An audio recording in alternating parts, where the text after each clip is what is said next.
아멘. 하나님께서 예수 믿는 사람들을 당신의 자녀로 입양하셨다고 했습니다. 입양했다고 하셨습니다. 그러니까 우리는 본래 하나님의 자녀가 아니었던 사람들입니다. 그런데 하나님께서 당신의 양자로 우리를 삼으시기 위해서 우리를 입양하신 것입니다. 이 성경시대 양자는 상속을 위해서 아버지가 입양한 아들을 가리키는 표현입니다. 상속을 위해서 그 아버지의 소유를 주기 위해서 아들로 삼았다는 것입니다. 여러분, 우리가 그런 존재입니다. 17절 말씀인데요, 우리 함께 있습니다. 자녀이면 또한 상속자 곧 하나님의 상속자요 그리스도와 함께한 상속자니 우리가 그와 함께 영광을 받기 위하여 고난도 함께 받아야 할 것이니라. 우리가 하나님의 자녀로서 하나님의 상속자가 되었다고 합니다. 상속자가 되면 무엇을 그런데 상속받는다고 말씀하고 있습니까? 영광을 상속받는다고 합니다. 하나님의 영광을 우리가 받는다는 것입니다. 그렇다면 하나님의 영광이 뭡니까? 뭐기에 그것을 우리가 상속받는다고 말하는 것일까요? 성경에서 무엇을 가리켜 하나님의 영광이라고 할까요? 이 하나님이란 분의 존재의 속성으로부터 나오는, 말이 어려운데요, 하나님의 존재의 속성으로부터 나오는 하나님의 대심을 말하는 건데, 그러니까 다른 존재들과 구별되는 하나님만의 속성이 있습니다. 거룩하심, 선하심, 의로우심, 인자하심, 진실하심, 존귀하심 등 하나님의 속성이 있잖아요. 근데 그 하나님의 속성으로부터 나오는 하나님만의 독특성을 가리켜 하나님의 영광이라고 합니다. 근데 그와 같은 하나님 본연의 속성을 우리에게 상속해 주시겠다는 것입니다. 여러분, 이 말은 무슨 뜻입니까? 우리가 하나님과 같은 존재가 된다는 뜻입니다. 하나님과 같은 영광스러운 존재가 된다는 뜻입니다. 요한일서 3장 2절에 이렇게 표현하고 있습니다. 사랑하는 자들아, 우리가 지금은 하나님의 자녀라. 장래에 어떻게 될지는 아직 나타나지 아니하였으나 그가 나타나시면 우리가 그와 같을 줄을 아는 것은 그의 참모습 그대로 볼 것이기 때문이니. 지금은 하나님의 자녀인데 장래는 어떻게 된다고 말씀합니까? 그가 나타나시면. 여기서 그는 예수님을 가리킵니다. 예수님께서 이 땅에 다시 재림하면 그때 우리가 그와 같을 것이라고, 예수님과 같을 것이라고, 하나님의 영광을 지니신 예수님과 같은 영광스러운 존재가 될 것이라고 말합니다. 여러분, 그와 같은 영광을 우리에게 상속시켜 주시기 위해서 하나님께서 우리를 양자로 들이신 것입니다. 근데 여러분, 그와 같이 우리를 영광스러운 존재로 삼으시려고 하는 것은, 삼으시려고 하는 하나님의 계획이 지금이 처음이 아닙니다. 언제 하나님께서 그런 계획을 또 가지고 계셨냐면 태초에 우리를 인간을 지으실 때부터 사실 하나님이 그것을 계획하고 계셨습니다. 어떤 계획일까요? 시편 8편 4절에서 6절 말씀인데요, 같이 있습니다. 사람이 무엇이기에 주께서 그를 생각하시며 인자가 무엇이기에 주께서 그를 돌보시나이까. 그를 하나님보다 조금 못하게 하시고 영화와 존귀로 관을 씌우셨나이다. 주의 손으로 만드신 것을 다스리게 하시며 만물을 그의 발 아래 두셨으니. 여러분, 이 말씀을 보면 하나님께서 인간을 만드실 때 무엇을 계획하시고 인간을 창조하셨는지를 우리가 알 수 있습니다. 영화와 존귀로 관을 씌우시고 주의 손으로 만드신 것을 다스리고 만물을 그 발 아래 두셨다고 합니다. 여러분, 하나님께서 우리 인간을 지으신 목적은 우리가 생각하는 것 이상입니다. 여러분, 그렇지 않습니까? 하나님은 우리 인생을 그 무엇과도 비교할 수 없는 매우 존엄한 존재로 우리를 만드셨습니다. 영화와 존귀로 관을 씌우시고 만물을 그 발 아래 다스리게 하셨다고 말씀하십니다. 여러분, 그래서 우리 인간을 가리켜 만물의 영장, 만물의 우두머리라고 말하는 것입니다. 단세포에서 출발해서 다세포가 되고 그 세포들이 모여서 하등생물을 이루고 그것이 진화하여 고등생물이 이루고 그것이 진화하여 인간이 되는 진화론에 이와 같은 인간의 존엄성이 과연 담길 수 있을까요? 그렇지 못합니다. 여러분, 우리 인간이 존귀한 이유는 하나님께서 우리를 창조하셨기 때문입니다. 하나님께서 인생에게 영화와 존귀의 관을 씌워 주셨기 때문입니다. 만물을 다스리는 자로 우리 인간을 창조해 주셨기 때문입니다. 그래서 여러분, 우리가 영광스러운 존재가 된 것입니다. 그러니까 여러분, 인간은 창조 때부터 영광스러운 존재였습니다. 영광스러운 존재였어요. 그런데 우리 인간이 어떻게 됩니까? 우리를 영화롭게 지으신 그 하나님께 등을 돌리고 반역을 저지릅니다. 로마서 3장 23절은 그 사건을 이렇게 표현합니다. 모든 사람이 죄를 범하였음에 하나님의 영광에 이르지 못하더니. 여러분, 우리에게 놀라운 하나님 주신 영광이 있었습니다. 그런데 어떻게 됩니까? 모든 사람이 범죄함으로 하나님께서 주신 그 영광을 다 잃어버린 것입니다. 여러분, 하나님께서 우리 인생을 어떻게 지으셨다고 했습니까? 영광스러운 존재로 지으셨습니다. 그런데 우리 인간이 범죄하여 하나님이 주신 그 영광을 발로 차버린 것입니다. 여러분, 예수님께서 이 땅에 오신 이유가 뭡니까? 예수님께서 이 땅에 오신 이유는 우리를 다시 영광스러운 하나님의 자녀로 회복시켜 주시기 위해서 온 것입니다. 다르게 표현하면 예수님께서 이 땅에 오신 것은 하나님이 주셨던 그 최초의 영광, 그 영광을 다시 우리에게 회복시켜 주시기 위해서 오셨다는 것입니다.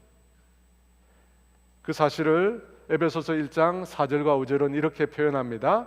곧 창세전에 그리스도 안에서 우리를 택하사 우리로 사랑 안에서 그 앞에 거룩하고 흠이 없게 하시려고 그 기쁘신 뜻대로 우리를 예정하사 예수 그리스도로 말미암아 하나님의 아들들이 되게 하셨으니, 예수 그리스도로 말미암아 하나님의 아들들이 되게 하셨다고 했습니다. 여러분, 하나님의 계획은 처음과 다르지 않습니다. 창조 때와 변함이 없으십니다.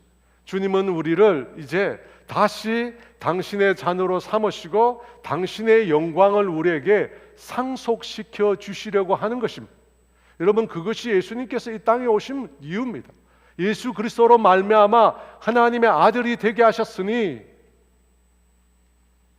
여러분, 하나님의 목적은 변함이 없습니다. 언제나 똑같았습니다. 베드로후서 1장 4절에 이렇게 말씀합니다. 이로써 그 보배롭고 지극히 큰 약속을 우리에게 주사 이 약속으로 말미암아 너희로 정욕을 인하여 세상에서 썩어질 것을 피하여 신의 성품에 참여하는 자가 되게 하려 하셨으니, 신의 성품에 참여하는 자, 하나님의 영광에 참여하는 자, 여러분, 그 사람을 만들려고 하는 것입니다. 그 사람을 만들기 위해서 예수님께서 이 땅에 오신 것입니다. 하나님께서 우리를 창조하셨을 때와 우리를 구원하심의 목적이 같은 것입니다. 다르지 않습니다. 곧 하나님의 영광에 참여하는 자가 되게 하는 것입니다. 하나님의 영광을 상속받게 하는 것입니다. 그런데 인간의 타락이 그 모든 하나님의 계획을 깨뜨렸습니다. 하지만 하나님께서 그 아들 예수 그리스도를 보내셔서 그 계획을 다시금 바로 잡으시려고 하신 것입니다. 여러분, 예수님의 영이신 성령님께서 우리 가운데 오셔서 행하는 일이 무엇이라고 했습니까? 성령님께서 우리를 거듭나게 하시고 우리 안에 내주해 계시면서 우리에게 어떤 일을 행하신다고 했습니까? 우리로 하여금 하나님의 자녀임을 확신하도록 만들어 주신다고 했습니다. 여러분, 하나님의 자녀임을 확신하는 것이 너무 중요합니다. 왜 중요하죠? 하나님께서 우리를 구원하신 이유가 거기에 있기 때문입니다. 여러분, 우리를 당신의 자녀로 삼으시기 위해서 우리를 구원하신 것입니다. 우리를 당신의 상속자로, 영광을 받을 자로 삼으시기 위해서 우리를 구원하신 것입니다. 그래서 우리는 무엇보다도 하나님의 자녀임을 확신해야 합니다. 내가 하나님의 자녀임을, 영광을 상속받을 자임을 확신해야 합니다. 여러분, 이 사실이 너무 중요합니다. 왜 그것이 중요할까요? 제가 지난주에 말씀드렸지만 솔직히 내가 하나님의 상속자가 된다는 것은 생각해 보면 너무 송구스럽습니다. 왜냐하면 나는 너무 부족하거든요. 우리는 너무 연약해요. 하나님의 자녀라고 불리기에는 너무나 흠이 많고 부끄러운 부분이 너무 많습니다.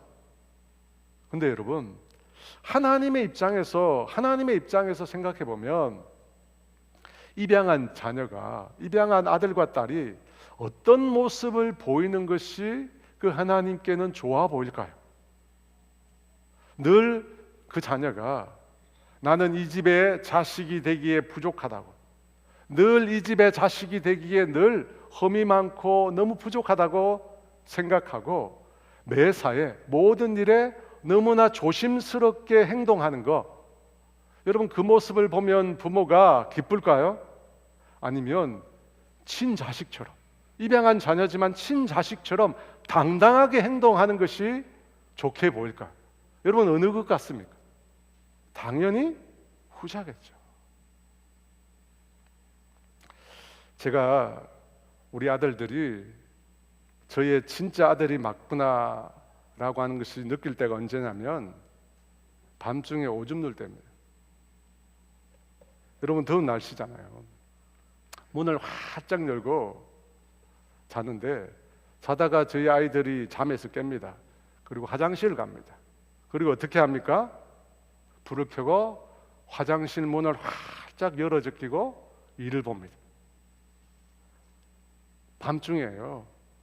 아무 소리도 안 들리는 적막한 시간인데 화장실에서 청명하게 오줌 소리가 들려옵니다. 여러분, 만약 저희 집에 저희 아들 친구가 놀러 와서 밤에 일어나서 오줌을 그런 식으로 누겠습니까? 절대 못하죠. 그죠? 친구는 화장실 문을 아주 조심스럽게 열 겁니다. 그리고 조심스럽게 일을 볼 겁니다. 문도 닫고요. 아마 제 생각에 앉아서 일을 볼 겁니다. 요즘에 앉아서 일을 보는 남자분이 많잖아요. 저희 집은 서서 봅니다. 근데 여러분, 저희 집 아들은 문을 활짝 열어요. 누가 자고 있는지 깨든지 전혀 신경 쓰지 않고 시원하게 일을 봅니다. 왜냐하면 제 아들이거든요. 사랑하는 여러분, 하나님을 남의 부모처럼 대하지 마십시오. 남의 부모가 아닙니다. 하나님은 우리의 아버지십니다. 성령님은 우리로 하여금 하나님을 아빠, 아버지라고 친근하게 부르게 하신다고 했습니다. 사랑하는 여러분, 저와 여러분 한 사람 한 사람은 너무나 소중한 존재입니다. 너무 소중한 존재. 왜 우리가 소중합니까? 우리라는 존재가 이 세상에 단 한 명밖에 존재하지 않기 때문입니다. 유일한 존재이기에 우리 각 사람이 소중하고 존귀합니다. 그뿐만 아니라 우리라고 하는 존재가 소중한 이유는 우리가 하나님의 자녀로 하나님의 영광을 상속받을 자이기 때문입니다.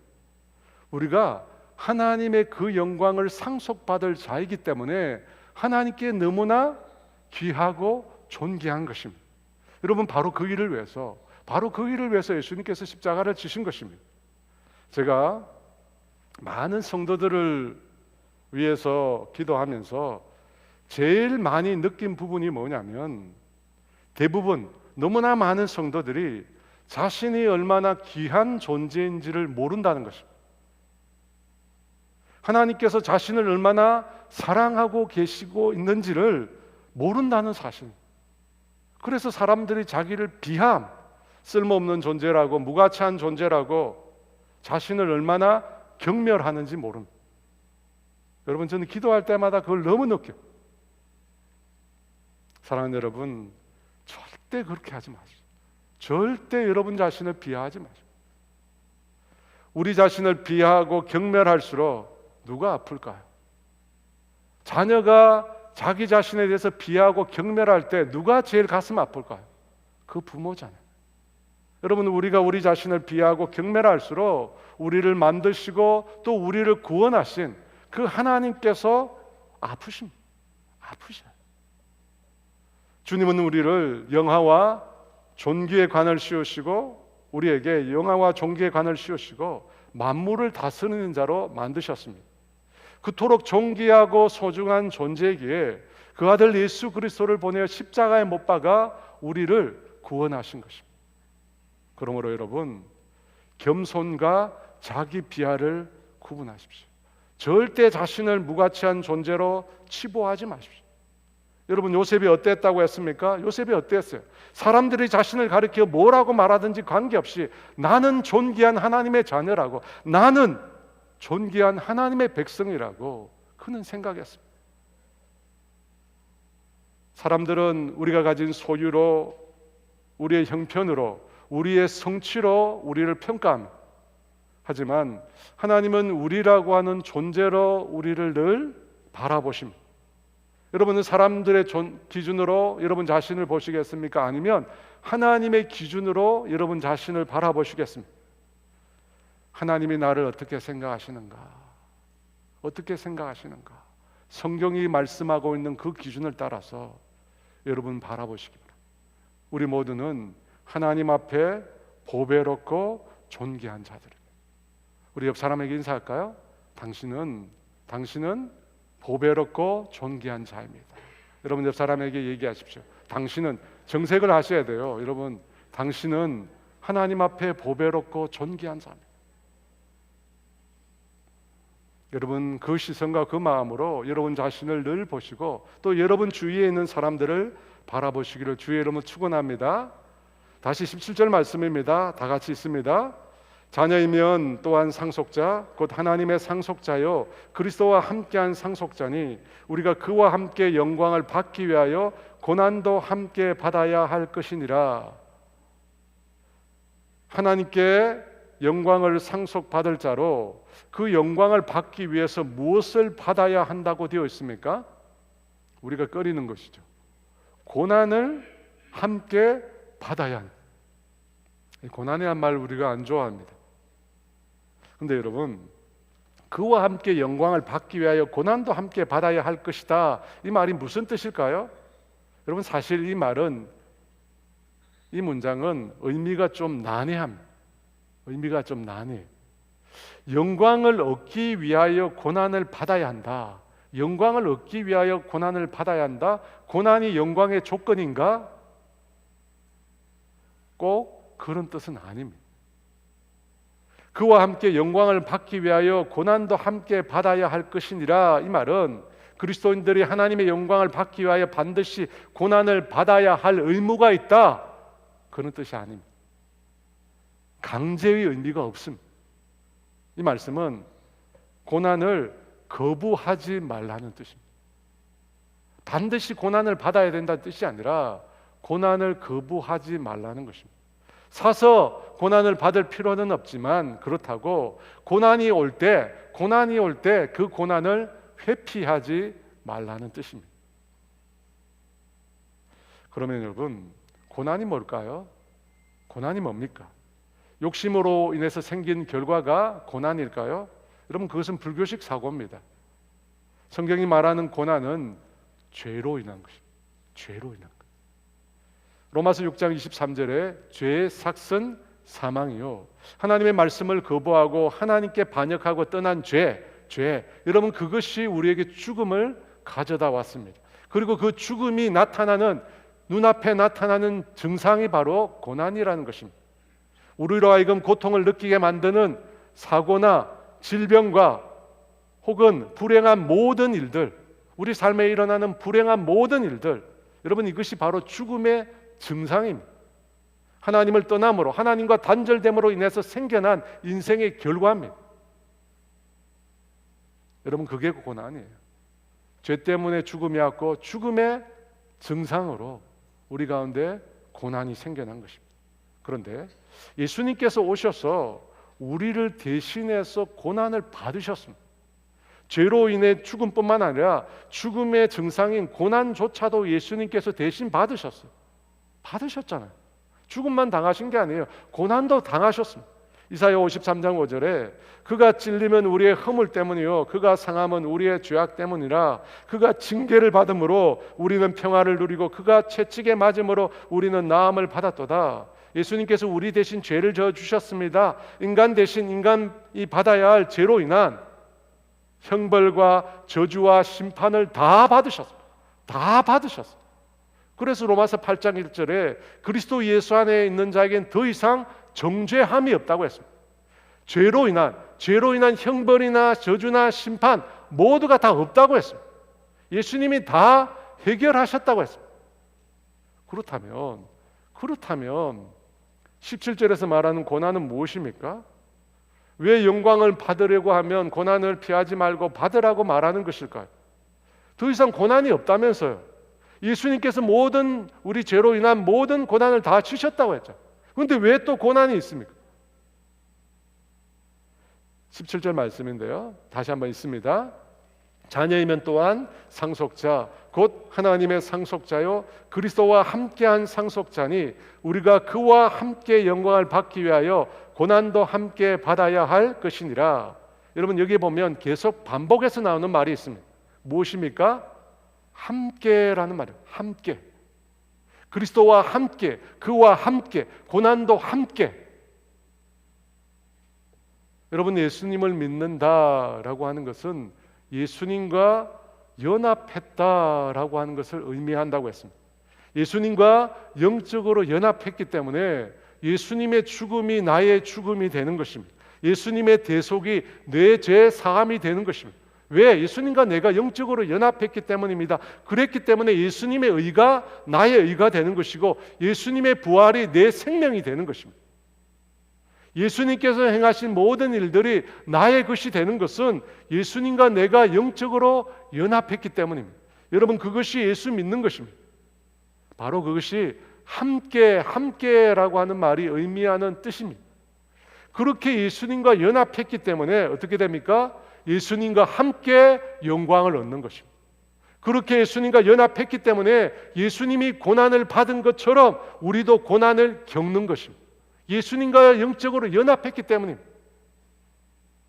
여러분, 예수를 믿는 사람들은 고난에 대한 관점을 달리해요.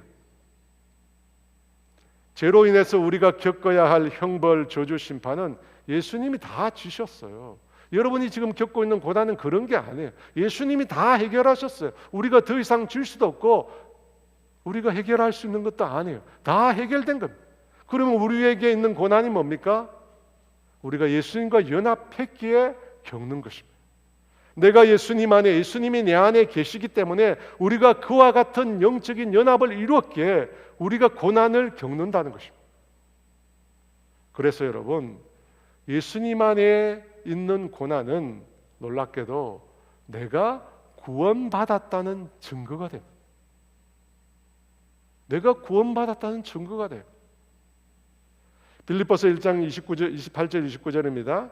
무슨 일에든지 대적하는 자들 때문에 두려워하지 아니하는 이 일을 듣고자 함이라. 이것이 그들에게는 멸망의 증거요 너희에게는 구원의 증거니 이는 하나님께로부터 난 것이라. 그리스도를 위하여 너희에게 은혜를 주신 것은 다만 그를 믿을 뿐 아니라 또한 그를 위하여 고난도 받게 하려 하심이라. 고난도 받게 하려 하심이라. 고난이 무엇이라고 합니까? 구원의 증거는. 구원의 증거라고 합니다. 내가 구원받았기에 나에게 고난이 있다는 것입니다. 내가 예수님을 믿고 예수님과 영적으로 연합했기 때문에 고난이 있는 거예요. 여러분, 고난은 내가 누구에게 속한 것인가를 보여줍니다. 요한복음 15장 18절 19절입니다. 세상이 너희를 미워하면 너희보다 먼저 나를 미워한 줄을 알라. 너희가 세상에 속하였으면 세상이 자기의 것을 사랑할 것이나 너희는 세상에 속한 자가 아니요 도리어 내가 너희를 세상에서 택하였기 때문에 세상이 너희를 미워하느니라. 여러분 참 이상하게도 이 세상은 예수 믿는 사람들을 미워합니다. 왜 미워하죠? 우리가 예수님께 속했기 때문에. 여러분, 우리가 세상에 속했다면, 세상의 방식과 세상의 흐름을 따라 우리가 살아간다면 세상이 우리를 사랑할 것이라고 합니다. 하지만 우리는 예수님께 속했거든요. 예수님께 속했기 때문에 이 세상을 향하여 잘못되었다고, 이 세상이 죄악으로 가득했다고, 오직 구원을 느끼는 예수밖에 없다고 우리가 말하는 것입니다. 우리가 예수님께 속했기 때문에. 그래서 세상이 우리를 미워하는 것입니다. 우리가 이 세상에서 그래서 고난당하는 것은 우리가 이 세상이 아니라 예수님께 속했다는 표시가 되는 것입니다. 물론 여러분, 우리 자신이 잘못해서 이 세상에서 손가락질 당할 수 있습니다. 여러분, 그때 그 고난은 로마서 8장 17절에서 말하는 그리스도와 함께한 고난 아닙니다. 그런 고난이 아니에요. 그 고난은 내가 잘못해서 당하는 고난입니다. 베드로전서 2장 19절 20절은 이렇게 말합니다. 부당하게 고난을 받아도 하나님을 생각함으로 슬픔을 참으면 이는 아름다우나 죄가 있어 매를 맞고 참으면 무슨 칭찬이 있으리요. 그러나 선을 행함으로 고난을 받고 참으면 이는 하나님 앞에 아름다우니라. 여러분, 이 말씀에는 두 가지 고난이 있습니다. 죄가 있어 매를 맞는 것입니다. 죄가 있어. 여러분, 그것은 칭찬받을 만한 일이 아니라고 합니다. 내가 지은 죄 때문에 고난을 당한 것입니다. 여러분, 다윗도 그런 고난을 당했잖아요. 우리아의 아내 밧세바를 취함으로 다윗의 가문에 재앙이 임하게 됩니다. 사무엘하 12장 10절에 이제 내가 나를 업신여기고 햇사람 우리아의 아내를 빼앗아 내 아내로 삼았은즉 칼이 내 집에서 영원토록 떠나지 아니하리라. 칼이 다윗의 집에서 영원토록 떠나지 아니하리라. 그래서 어떤 일이 일어납니까? 맏아들 암논이 이복 여동생 다말에게 성폭행을 행함. 그 일을 앙심을 품고 다말의 오라버니 압살롬이 암논을 죽임. 그리고 압살롬이 그 아버지 다윗을 향하여 반역을 일으킵니다. 그 일로 다윗이 예루살렘을 버리고 도망을 쳐야 했고, 압살롬은 그의 아버지의 첩들과 백주 대낮에 모든 백성들이 보는 앞에서 동침을 합니다. 그리고 결국 압살롬은 전쟁 중에 나뭇가지에 그 머리카락이 걸려서 창으로 찔려 죽는 비참한 죽임을 당하게 됩니다. 여러분, 이 다윗 가문의 이 비극, 아들이 서로 죽이고 아들이 아버지께 반역하는 이 비극은 다윗의 죄 때문입니다. 다윗이 지은 죄로 인하여 그의 가문에 고난이 임한 것입니다. 그런 고난에 대해서 칭찬받을 것이 없다고 합니다. 내 잘못에 대한 결과이기 때문에. 반면에 그렇지 않은 고난이 있습니다. 부당하게 당하는 고난, 선을 행함으로 당하는 고난. 요셉의 고난이 있고 욥의 고난이 있고 예수님의 고난이 있습니다. 여러분, 이 고난은 부당한 것입니다. 자신의 잘못이나 죄 때문이 아닙니다. 하나님의 뜻을 이루기 위한 고난이었습니다. 당사자들은 고난 당할 이유가 전혀 없습니다. 그럼에도 하나님의 뜻을 이루기 위해서 고난을 당한 것입니다. 여러분, 그 고난을 가리켜 아름답다고 성경은 말씀합니다. 사랑하는 여러분, 성도들이 당하는 고난은, 우리가 당해야 하는 고난은 그와 같은 고난입니다. 우리 죄로 인한 고난이 아니라 주님의 뜻과 복음을 위해서, 주님의 뜻과 하나님 나라를 위해서 당하는 고난이어야 한다는 것입니다. 그때 그 고난은 그리스도와 연합했기 때문에 받는 고난입니다.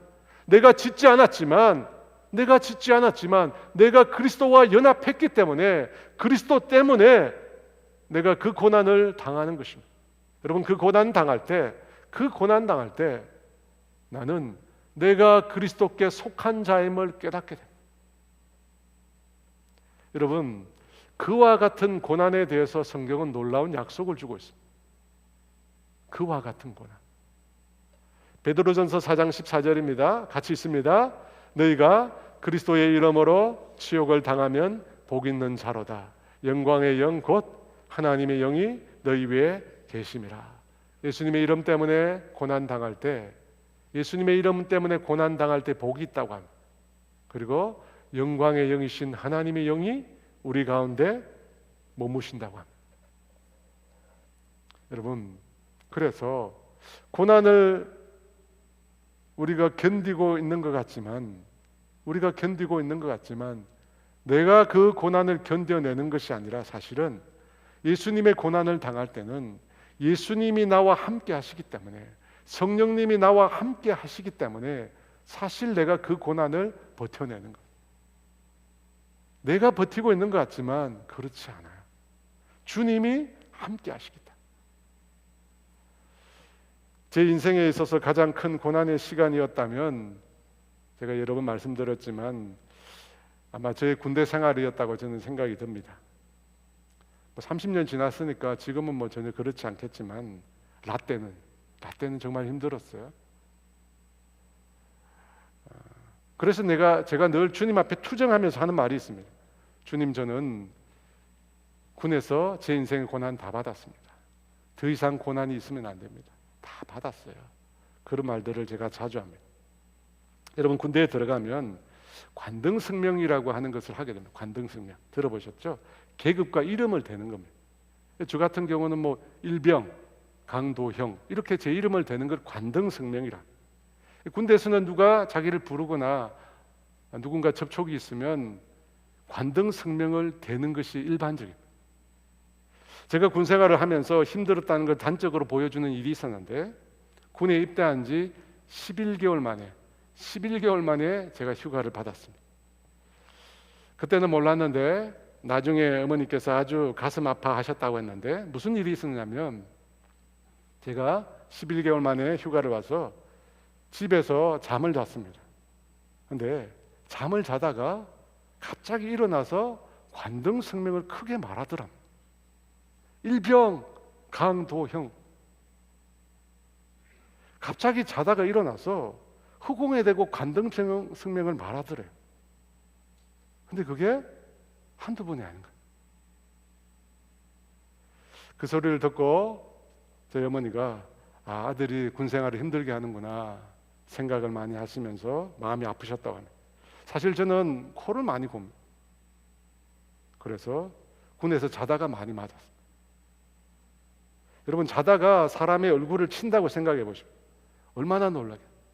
근데 그렇게 맞아서 깨어나면 관등성명을 외쳐요. 관등성명을 외치지 않으면 공기가 빠졌다고 잠을 재우지 않습니다. 그리고 벌을 세거나 구타를 당합니다. 여러분, 이런 세상에 있었다는 걸 여러분 이해하십니까? 근데 그것보다 더 힘든 일이 있어요. 뭐냐면 매일 선임병들이 욕을 하고 구타와 폭행을 행하는 것을 봐야 했습니다. 제 눈앞에서. 물론 때로는 제가 그 대상이 되기도 했습니다. 밤마다 또 음란한 짓거리는 얼마나 많이 하는지 모릅니다. 그런 부당한 행위를 보면서 군대라는 명목으로 참아야 하는 것이 너무 괴로웠어요. 너무 괴로웠어요. 게다가 신앙생활을 못하게 합니다. 교회 가지 말라고 그래요. 주일은 교회 가서 하나님 앞에 예배하는 날인데 가지 말라고 해요. 미친 척 계속 가니까 나중에 협박을 하더라고요. 또 성경을 읽지 못합니다. 제가 몇 번 말씀드렸지만 군에서 제가 하는 일은 선임병들의 연애 편지를 대필하는 일이었습니다. 연애 편지를 대필했는데 성경은 못 읽겠어요.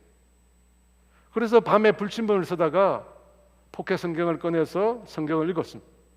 그때 그 성경을 아직도 제가 가지고 있는데요. 여러분, 그때 그 근무를 쓰면서 성경을 읽는데 그 성경 말씀이 얼마나 단지 모르. 성경에 송이꿀보다 더 달구나라고 말한 이유를 알겠더라고요. 성경을 읽을 시간이 없어서 불빛신번을 보면서 그 성경을 읽는데 그 성경 말씀이 얼마나 좋은지 모르. 그러다가 걸려가지고 얼차례를 받고 촛대뼈를 전투하러 까이는 일이 많았습니다. 저는 그렇게 27개월 3주를 군생활을 했습니다. 제대를 얼마 남기지 않고 어느 날 군교회에 가서 기도를 했습니다. 저는 군생활 내내 하나님 앞에 왜 하나님은 침묵하시냐고 불평을 했습니다. 왜 날 좀 도와주시지 않느냐고. 저도 군종 좀 시켜주시고 휴가도 좀 많이 보내주시지 아무것도 안 하시느냐고 늘 불평을 했었습니다. 근데 그날, 다른 날은 기도해도 아무 말씀이 없으셨는데 그날은 주님이 제 마음속에 내가 너와 함께 있었다고 말씀하시는 거예요. 내가 늘 너와 함께 있었다. 그 말씀을 듣는데 갑자기 주님이 함께 하셨다는 생각이 들었어요. 저는 분명히 그때까지 내 힘으로 군생활을 한 줄 알았습니다. 근데 그 말씀을 들으니까, 하나님이 나와 함께 하셨다라고 하는 말씀을 들으니까 정말 많은 사고와 위험이 있었는데 그때마다 주님이 나를 도와주셨구나 라고 하는 것을 깨닫게 되었습니다. 하나님이 함께 하셨던 겁니다. 그래서 제가 건강하게 군생활을 마칠 수 있었던 것입니다. 어느 날 점호를 하는데 군대 군종이 된 친구가 저에게 그랬습니다. 강병장님은 진짜 하나님의 사람이라고 저를 그렇게 격려해 줬습니다. 그 말을 들을 수 있었던 이유는 하나님이 저와 함께 해주셨기 때문에. 사랑하는 여러분, 이 세상에서 예수님을 위해 산다는 거 쉽지 않습니다. 왜냐하면 이 세상은 예수님 믿는 사람들을 싫어합니다. 예수님을 말하고 전하는 것을 세상은 싫어합니다. 여러분, 그 누가 예수의 이름을 좋아합니까? 하지만 그 이름에 생명이 있습니다. 여러분, 그 이름에 놀라운 구원이 있습니다. 그래서 우리는 그 이름을 말하지 않을 수 없습니다. 고난이 있습니다. 어려움이 있습니다. 핍박이 있습니다. 하지만 그때 주님은 우리와 함께 하시고 주의 성령께서 우리 가운데 임재하시고 우리와 동행하시고 결코 우리를 고아처럼 버려두시지 않습니다. 사랑하는 여러분, 예수님을 위해 살아가는 삶에는 분명한 약속이 있습니다. 분명한 약속이 있습니다. 주님이 우리와 함께 하신다. 주님이 우리를 떠나지 않고 그 고난의 현장 가운데 함께 하신다는 것입니다. 또 한 가지 더 약속이 있습니다. 마가복음 10장 28절에서 30절 말씀입니다. 베드로가 여짜와 이르되 보소서 우리가 보는 것 모든 것을 버리고 주를 따랐나이다. 예수께서 이르시되 내가 진실로 너희에게 이르노니 나와 복음을 위하여 집이나 형제나 자매나 어머니나 아버지나 자식이나 전토를 벌인 자는 현세에 있어 집과 형제와 자매와 어머니와 자식과 전토를 100배나 받되 박해를 겸하여 받고 내세의 영생을 받지 못할 자가 없느니라. 예수님께서 뭐라고 말씀하십니까? 주님을 위하여 복음을 위하여 산 자는 박해를 겸하여 받는다고 했습니다. 예수님께서 받으신 고난이니까 예수님과 연합되어 있으니까 우리도 고난을 받습니다. 박해를 당합니다. 근데 뭐라고 합니까? 내세의 영생을 받지 못할 자가 없느니라. 내세의 영생을 받지 못할 자가 없느니라. 확실한 구원, 확실한 영광을 약속하고 있습니다. 그래서 여러분, 고난은 약속이에요. 고난은 약속이에요. 내세에 대한 가장 명확한 약속은 고난입니다. 내가 고난 당하고 있다면 나는 확실하게 구원받은 사람. 여러분, 내가 예수의 이름 때문에 고난 당하고 있다면 나는 확실히 구원받은 사람이에요. 확실히 내세가 보장된 사람이에요. 그래서 예수님의 제자들이 핍박을 당할 때 오히려 기뻐했던 것입니다. 고난은 영광을 약속하기 때문에. 사도행전 5장 41절입니다. 사도들은 그 이름을 위하여 능력 받는 일에 합당한 자로 여기심을 기뻐하면서 공회 앞을 떠나니라. 예수의 이름 때문에 능력 당하는 것을 기뻐했다고 합니다. 왜? 약속이 있기 때문에. 약속이 있기 때문에. 베드로전서 4장 13절에 베드로는 이렇게 고백합니다. 오히려 너희가 그리스도의 고난에 참여하는 것으로 즐거워하라. 이는 그의 영광을 나타내실 때 너희로 즐거워하고 기뻐하게 하려 함이라. 베드로 사도가 그리스도의 고난에 참여하는 것을 즐거워하라고 합니다. 즐거워하래요. 여러분, 어떻게 그가 이런 고백을 할 수 있습니까? 그는 예수님을 부인했던 사람입니다. 예수님의 고난을 피해서 도망갔던 사람입니다. 그랬던 그가 어떻게 이런 고백을 할 수 있습니까? 고난 이후에 찾아올 영광을 봤기 때문에. 고난 이후에 찾아올 영광이 있음을 확신했기 때문입니다. 예수님으로 인한 고난은 심판이나 징벌이 아니라 구원의 증거이며 내세의 명확한, 생명의 명확한 약속이기 때문입니다. 사도 바울은 이렇게 또한 고백했습니다. 이로 말미암아 내가 또 이 고난을 받되 부끄러워하지 아니함은 내가 믿는 자를 내가 알고 또한 내가 의탁한 것을 그날까지 그가 능히 지키실지를 확신함이라. 여러분, 바울은 천국을 다녀온 사람이 천국을 갔다 왔습니다. 그는 그곳에서 보았습니다. 고난 이후에 무엇이 놓여 있는지를 보았어요. 그리고 확신했습니다. 하나님이 예비하신 영광이 있다는 것입니다. 주님께서 약속하신 그 영광을 주님께서 지키실 것을 그가 확신했던 것입니다. 그래서 뭐라고 이야기합니까? 고난을 받으라고 그래요. 디모데후서 2장 3절에 너는 그리스도 예수의 좋은 병사로 나와 함께 고난을 받으라. 아예 고난을 받으라고 합니다. 로마서 8장 17절에서 고난은 마치 필수가 아닌 것처럼 말합니다. 필수가 아닌 것처럼. 고난이 오면 피하지 마세요. 이 정도였습니다. 굳이 고난을 선택할 필요가 없는 것처럼 말했습니다. 그런데 사도 바울의 마지막 서신서인 디모데후서에서는 고난을 받으라고 해요. 고난을 받으라고. 왜 고난에 대한 그의 기조가, 말의 기조가 달라졌습니까? 영광 때문에. 영광을 본 거예요. 고난 이후에 준비된 영광을 본 거예요. 18절 말씀에 생각하건대 현재의 고난은 장차 우리에게 나타날 영광과 비교할 수 없도다. 여러분, 예수 믿는 우리가 동일한 상급을 받는 건 아니에요. 여러분 꼭 기억하셔야 돼요. 동일한 구원을 받지만 동일한 상급을 받는 건 아니에요. 상급은 달라요, 여러분. 불 가운데 받는 구원이 있어요. 불 가운데 받는 구원이 있어요. 여러분, 불은 심판을 말하는 거잖아요. 구원을 받는데 심판 같은 구원을 받기도 한다는 거예요. 심판 같은 구원. 구원을 받았는데 심판 같은 구원이에요. 동일한 구원이지만 동일한 상급은 아니라는 걸 여러분 기억하셔야 합니다.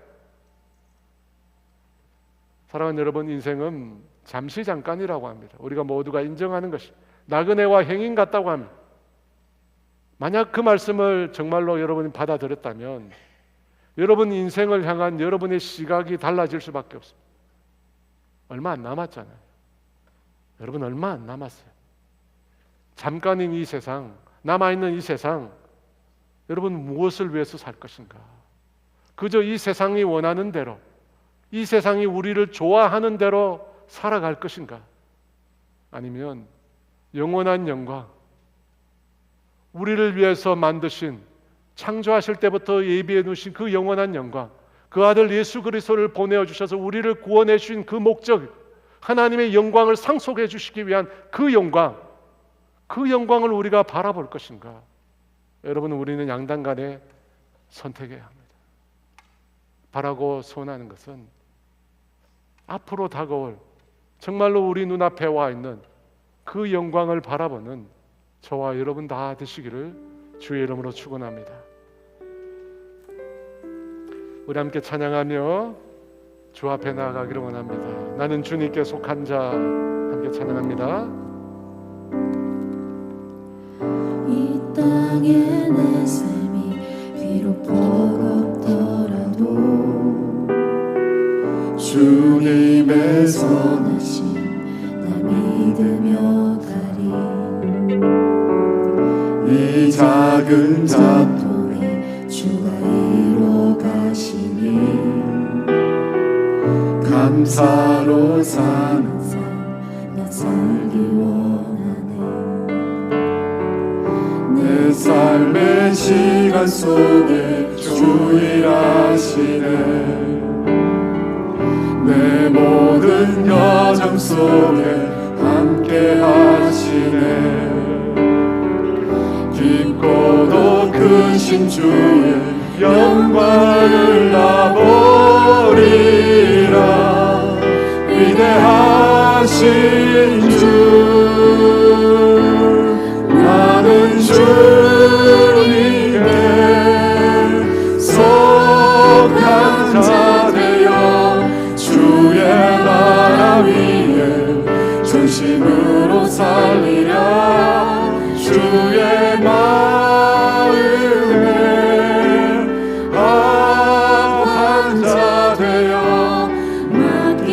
소명이 이루리. 이 땅의 내 삶이 비록 버겁더라도 주님의 선하심 날 믿으며 가리. 이 작은 작동이 주가 이뤄가시니 감사로 사는 삶 나 살기 원하네. 내 삶의 시간 속에 주 일하시네.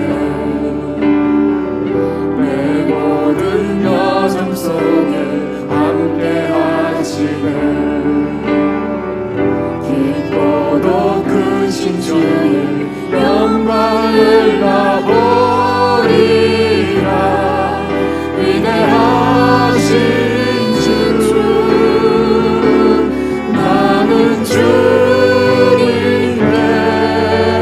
속한 자 되어 주의 나라 위에 전심으로 살리라. 주의 마음에 합한 자 되어 맡기신 소명이 이루리. 나는 주님께 속한 자 되어 주의 나라 위에 전심으로 살리라. 주의 마음에 합한 자 되어 맡기신 소명이 이루리. 나는 주님께 속한 자 되어 주의 나라 위에 전심으로 살리라. 주의 마음에 합한 자 되어 맡기신 소명이 이루리.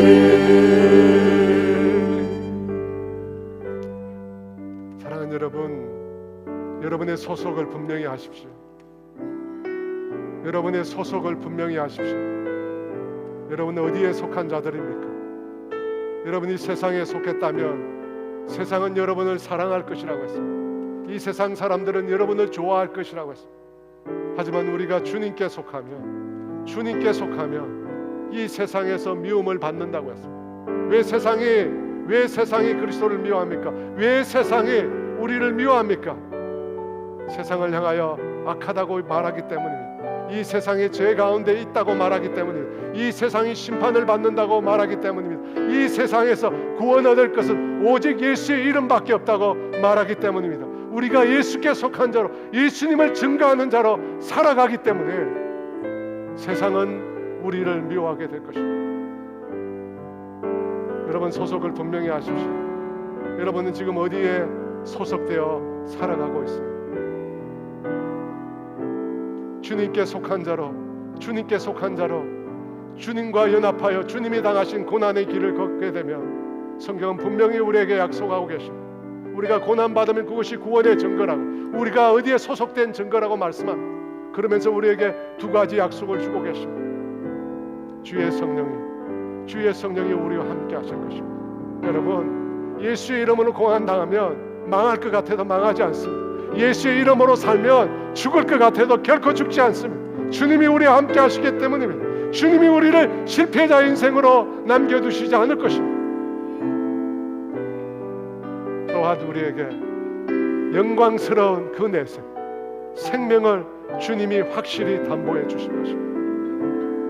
여러분, 잠깐 살다가 사라질 이 현실에 목매지 마시고 영원한 그 세계, 여러분, 상급이 달라요. 영원한 그 세계, 주님의 그 영광 바라보며 살아가게 해달라고, 주님께 속한 자로 맡겨진 사명 감당하며 살아가게 해달라고 우리 주여 외쳐 같이 기도합니다. 주여, 맡기신 소명이 이루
함께 그리스도와 함께 고난받는 자의 삶을 살게 하여 주시옵소서. 주님, 이 세상에서 망할 것 같지만, 이 세상에서 버림받을 것 같지만, 이 세상에서 뒤떨어질 것 같지만 결단코 주님은 당신의 자녀를 그 자리에 두지 않으실 것이고, 주님은 반드시 그 자녀를 붙드실 것이고, 반드시 그와 함께 하실 것이고, 그의 길을 여시고 그의 삶을 이끌어 가실 것이고, 하나님, 그 확신을 우리에게 주십시오. 주님이 우리와 함께 하신다는 확신을 우리에게 허락하여 주시옵소서. 그래서 주님과 함께 고난받는 것을 두려워하지 않는 우리가 되게 하여 주시옵소서. 이 세상을 거슬러 예수의 생명을 전하게 하시고, 예수의 복음을 전하게 하시고, 주님의 이 놀라운 사랑을 증거하는 우리 모두가 되게 하여 주시옵소서. 잠시 잠깐이면 사라질 이 세상의 것에 우리가 목매지 말게 하시고, 우리를 위해서 예비해 놓으신 그 하늘의 영광, 창조 때부터 우리를 위하여 예비하시고 우리를 위해서 구원하신 그 그리스도의 영광, 그 그리스도의 영광 날마다 바라보는 주의 자녀들 다 되게 하여 주시옵소서. 지금은 우리 주 예수 그리스도의 은혜와 하나님의 다함이 없는 사랑하심, 성령님의 교통하심과 인도하심과 위로하심, 오늘 주님께 속한 자로 주님과 함께 고난받으며 주님께서 부여하신 그 사명 감당하기로 결단하는 사랑하는 성도들 위해 이제로부터 영원토록 함께 하시기를 간절히 축원하옵나이다.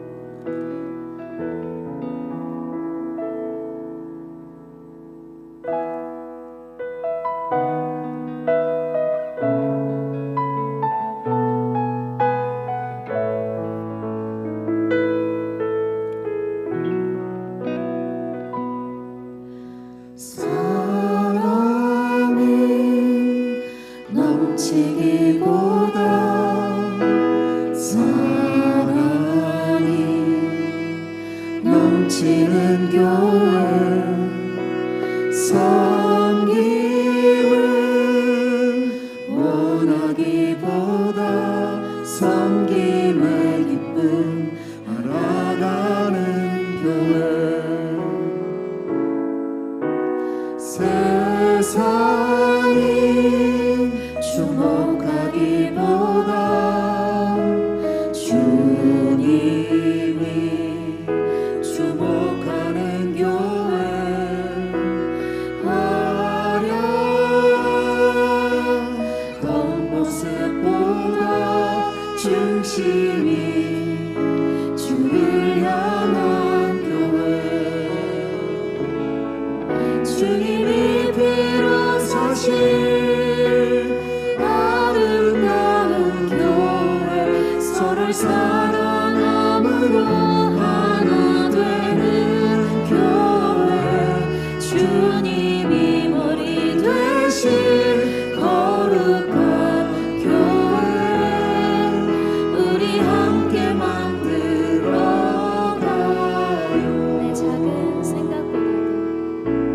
내 작은 생각보다도 하나 되네 소중함하는 교회 세상에 알려지기보다 서로가 서로 깊이 아는 교회 주님이 비로소신 아름다운 교회 서로를 사랑함으로 하나 되는 교회 주님이 머리 되신 거룩한 교회 우리 함께 만들어 주님이 비로소신 아름다운 교회 서로를 사랑함으로 하나 되는 교회 주님이 머리 되신 거룩한 교회 우리 함께 만들어가요.